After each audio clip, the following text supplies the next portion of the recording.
resolution. What is your New Year resolution? Are you prepared to embrace the new tax law? Are you prepared to embrace the strike by health workers? Are you prepared to embrace a proposed strike by university lecturers? Are you prepared to weather the storm with the weak wages in your pocket? God will help the country.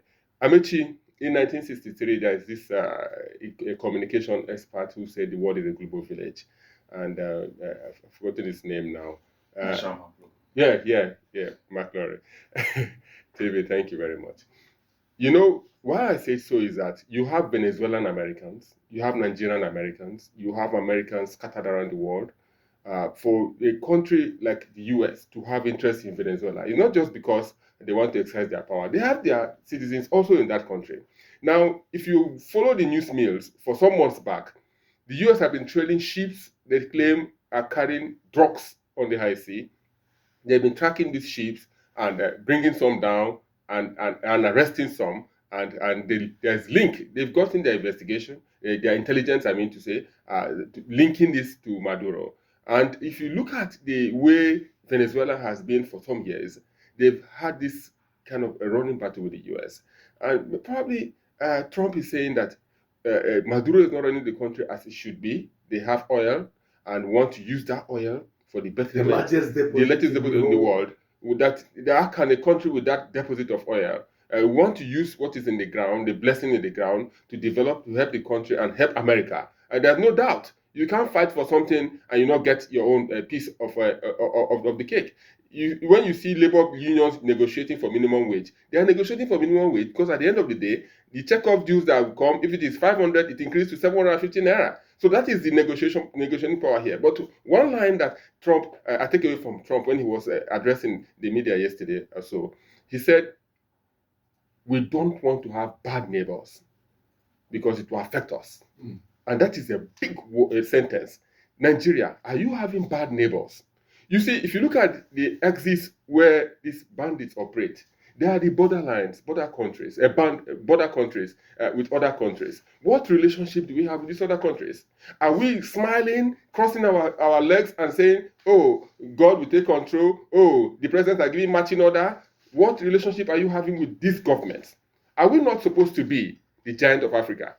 Here. Now, for the regional groupings, world organizations, UNO, OAU, ECOWAS, they have become going out of relevance because they stick strictly to the principle of sovereignty. Oh, it's an internal affair, don't meddle. And because they become irrelevant. Countries are moving away. Niger, Republic, Burkina Faso, Mali, said there's nothing in ECOWAS for us. And they're ready to jump away. So what the US did in Venezuela, what Russia is doing in Ukraine, it sends a message to this region. Does it then send a message to these regional groups that you have to look beyond this sovereignty and internal affairs?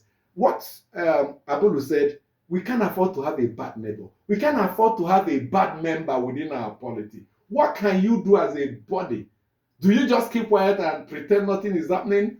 What should you do to prove your relevance? If not, nobody will regard you anymore. Amechi, good morning to you. Good morning, listener. We must establish one thing very clearly, right from the beginning. What Trump did was a violation of international law. And anybody who loves world peace must tell him, if you can, because not everybody who can do so. In Africa, we've seen Ghana and South Africa. And then lately, yesterday, we had ECOWAS also issue statements. Almost every other person has been quiet. Even in the EU, we saw their position. UK, they said we were not involved in this strike. They denied, condemned, so it speaks volumes to it. But the international law is there. It's been violated. What do we say international law has been violated? A president of a country represents, just like you said, the sovereignty, and he has the immunity, of that country. Even an ambassador of a country or a high commissioner of a country, you cannot just go and adopt a person or kidnap a person or arrest a person. It's against the Vienna Conventions and all of. So all of these things are laid out, as it were. And That's the ideal. yes, No, I'm getting to where you are going. The where you real, are because I'm getting to you where you are have to headed. move from the ideal to the real. I'm getting to where you are headed. Multilateral diplomacy. That is where countries have also found solace. But we've also seen to a large extent how a number of them are trying to, like the UK, Brexit, and all of that, trying to get, more bilateral because that works more. That seems to be more effective, but the multilateral diplomacy is also effective in places or in areas where it has, it works. We've seen that even in the EU, how EU has worked for its members. So you can't say multilateral diplomacy is not working per se. It's just the focus and the failure of such institutions to reform. Just like even the AU reformed from the OAU to the AU that we have now, but it still needs to reform more. ECOWAS from 76 or whenever also needs to reform, much more than what it is now. We've talked about ECOWAS of people, not ECOWAS of states, and all of that. There are several research studies, that have thrown up recommendations and all of that. Nobody is working on them. So these are established facts. What you cannot also take away is what he said, talked about bad neighbors. As a country, you also have a responsibility, to protect your own. Your national interest. What is Trump saying? Trump is saying, look, we have a drug problem in America. Our youths, young people are wasting away because of drugs. And these drugs are coming from Latin America, Venezuela, and all of that. Countries like Argentina, countries like Mexico, and all of that, Colombia, are working with the US, to fight these drugs, especially when Trump brought up this, what's that thing called? The tariffs and all of that. They came to the table, they discussed, and they had agreement on what to do. But Maduro refused to do that, and all of that. So you cannot also rule out the economic interest. For me, I will not even, because the election we are talking about is 2024. Yes. That was supposed to be his third 6-year term after he took over from the late Chavez, who died of cancer, and all of that. Hugo Chavez. We saw how the election played. We knew who the US was supporting. We knew how, the Speaker of the Parliament assumed a factional president declared himself president, and how it did not work. US recognized him, and a few other people, it did not work, and all of that. So we understand. But also the economic aspect of it, which is the oil. Can I draw your attention to the issue of the ideal of the international law, international politics, international relation, and international system? You have painted it very well. And it's on the line of sovereignty, internal affairs, all of them put together throws up the issue of international law. And I said, is this only in imagination or those that want to adhere to it? Countries have over time willfully violated international law. So you do it, you obey international law to the extent that it aligns with your national interests. Even Nigeria has violated international law severally. Under Buhari as a military dictator, did he not try to abduct Umaru Diko? What Nigeria did to Umaru Diko is the same that US did in Venezuela. You said Umaru Diko, don't forget, Umaru Diko was not the president. Yes. He was a minister. And that was a military regime. That was a military regime. Former minister living in UK. But what they tried to do was an abduction. That didn't work. So if it had worked, it would have been like what the US did to Venezuela president. And the Buhari administration, democratically elected, not illegally abduct Nnamdi Kanu from Kenya.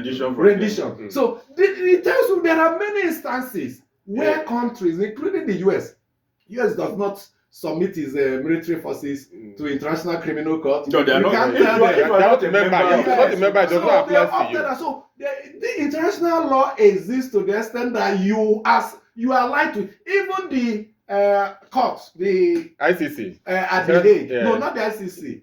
The one Justice ICJ, that we voluntarily ceded our territory to Cameroon. If we had said no, we don't want the court to interfere, then the matter would not have come up. So the point I'm trying to make, yes, there's international law, but it's ideal. The reality is that when your national interest is concerned, you subordinate international law Amici, to your national interest. I mean, That's what happened over quickly, time. let me, this issue of sovereignty. Yes. When we talk about international law, diplomacy, international protocol, and these world powers, let me call them world powers, the EU, the ECOWAS, the AU, and the Latin America, multilateral institutions.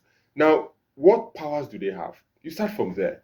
The NATO and what have you, they can back, but they cannot bite. So a Trump, they cannot bite. They can. Okay, ECOWAS, has ECOWAS beaten Mali? Back with Mali, Burkina Faso. No, with Nigeria's led ECOMOG in Sierra Leone and Liberia. Yeah. That was when ECOWAS backed. So they can bite if they choose to. I mentioned two things now. That was a military regime.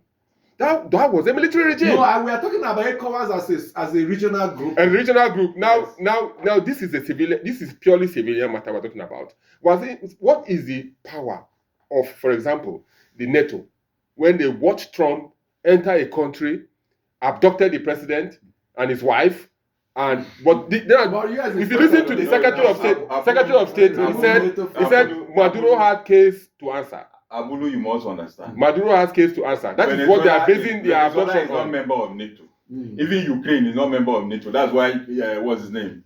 Putin could go in the way and manner in which he did. You need to understand. Don't forget, even in these multilateral institutions, there are those lead powers that back them. In the South African Development Commission, we have Southern Africa. Yeah, we have South Africa and which other country, that are the backbone. Lesotho. In ECOWAS, we have Nigeria and Ghana that are the backbone, Cote d'Ivoire of recent, that are the backbone of ECOWAS.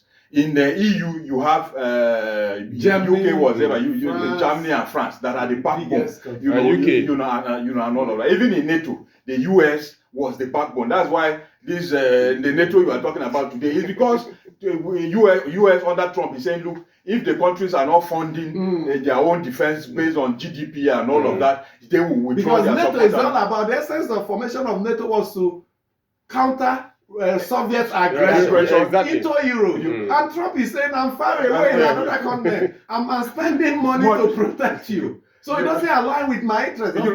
So in all of this, even in these multilateral institutions, there are those strong countries that back them. In the UN, those 5 NATO veto countries, any resolution they back, it has to wait. In fact, especially the US, and all of that. So that is the challenge we have with multilateral organizations. Once those strong powers, you mentioned Sierra Leone and Liberia.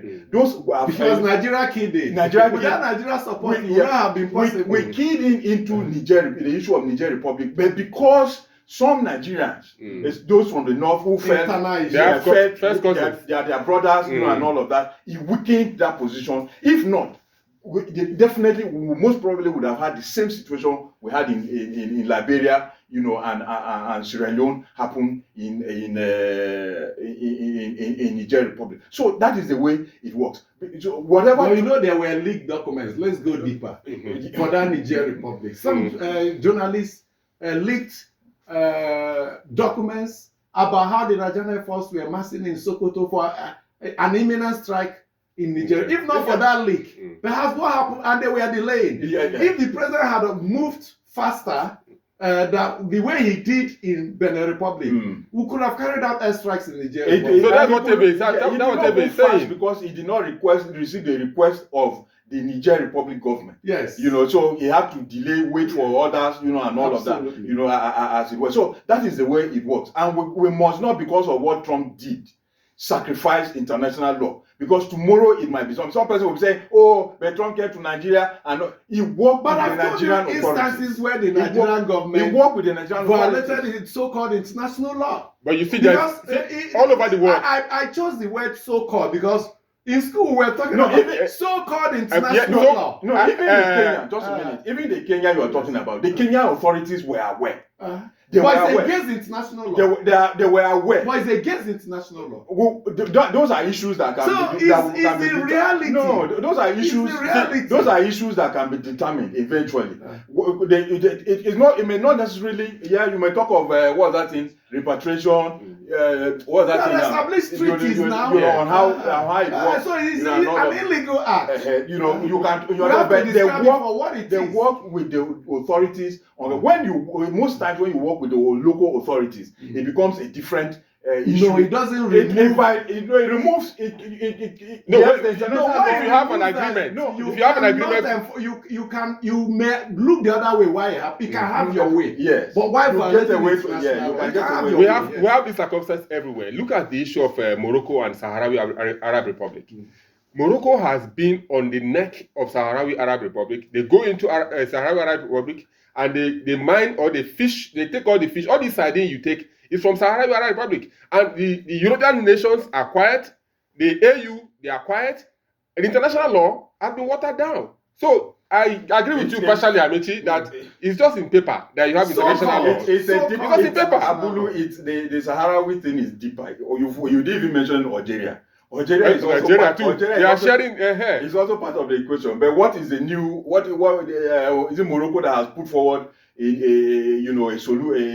self-governance process, Proposal. and all of that, and almost everybody is keen into it. And I mean, my issue with what is happening in Venezuela, with the international law, no international law, and all of that,